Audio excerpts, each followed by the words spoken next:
स्वामी विवेकानंद ने ये खुद कहा है that arm is not a word but God himself.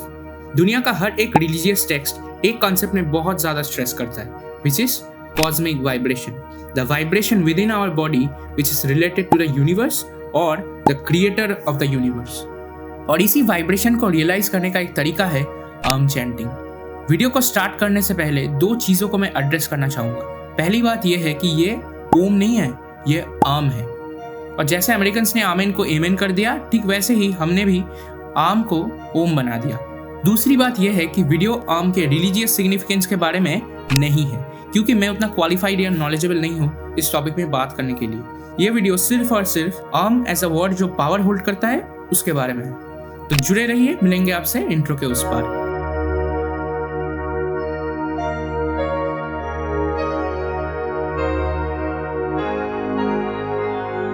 सबसे बड़ा मिसकंसेप्शन आर्म रिलेटेड ये है कि आर्म इज अ हिंदू मंत्र। नहीं दोस्तों, arm is an universal vibration. कैसे? आ उ इन साउंड्स को अगर हम एक साथ चांट करें दैट बिकम्स आर्म। पर क्या आपको पता है the frequency of this arm is exactly same as the frequency of Earth's rotation around its own axis? ये साइंटिफिकली प्रूवन है। कुछ और चीजें भी हैं जो अभी तक साइंटिफिकली प्रूवन तो नहीं है, बट योगियों में, संतों में इन चीजों को बहुत माना जाता है। That arm sound प्रोड्यूस हुआ when the universe was created from the black hole, और during rotation अर्थ से भी आर्म साउंड प्रोड्यूस होता है। देखो, हिंदू स्क्रिप्चर्स चाहे वो उपनिषद हो या भगवद गीता हो, इन सब में तो ये कहा ही गया है arm is the sound of creation, it's the original vibration of the universe. पर गुरु ग्रंथ साहिब में भी ये लिखा गया है, from Om everything has come, from Om everything will dissolve. खैर छोड़ो अब यूनिवर्स और रिलीजियस टेक्स्ट की बात करते हैं कि हम ह्यूमंस के लिए आर्म इतना इंपॉर्टेंट क्यों है। आ उ these are the basic sounds of a human. इसका मतलब ये है कि हम किसी भी भाषा में बात करें, कोई सा भी साउंड हमारे वोकल कॉर्ड से प्रोड्यूस होता है, that has to be the combination of आ उ। एक्सपेरिमेंट करके देखना चाहोगे? चलो करते हैं। तो अपने टंग को स्टिफ करके, मतलब अपने टंग को बिना मूव करे कोई सा भी साउंड प्रोड्यूस करने का कोशिश करो। It has to be these three sounds, आ उ। इसलिए जो म्यूट इंसान होते हैं, मतलब जो बात नहीं कर सकते, वो सिर्फ और सिर्फ इन तीन साउंड को ही प्रोड्यूस कर पाते हैं। मैंने एक वीडियो में सदगुरु को कहते हुए देखा था, arm is used in Christianity, arm is used in Islam. Amen. You take out the N, it's just Am. Today this Amen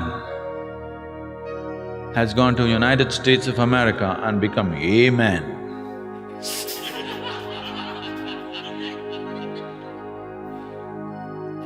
This is cultural and language distortions which happen. Islam, born also in the same region, under the same cultural and language influences, they are saying Ameen. Take away N and say Ameen. Oh, it's the same sound. Because wherever a human being becomes silent by his own nature, not school teacher silence, not plugging your ears silence, if you become silent by your own nature, sound will reverberate in the system, because the root sound for your physical existence is sound When reverberates, it starts from just beneath the navel and ends at the tip of your nose.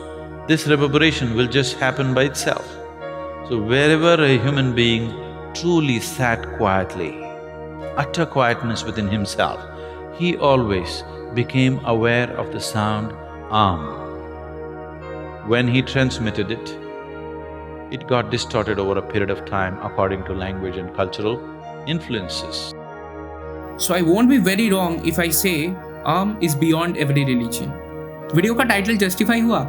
चलो आगे बढ़ते हैं। तो कुछ साल पहले 2020 में पुणे के एक फार्मेसी कॉलेज में आर्म को लेके एक एक्सपेरिमेंट कंडक्ट किया गया, जहां participants who had never chanted Om mantra were asked to chant it for few minutes, और हर एक पार्टिसिपेंट्स के चांटिंग को रिकॉर्ड भी किया गया। अब ध्यान से देखो, एक टाइम फ्रीक्वेंसी ग्राफ प्रिपेयर किया गया। The participants were now asked to chant the mantra on regular basis for few days. Time frequency graph में एक ड्रामेटिक चेंज आप देख ही सकते हो। The wave forms are more improved with regular spacing and had almost perfect symmetry.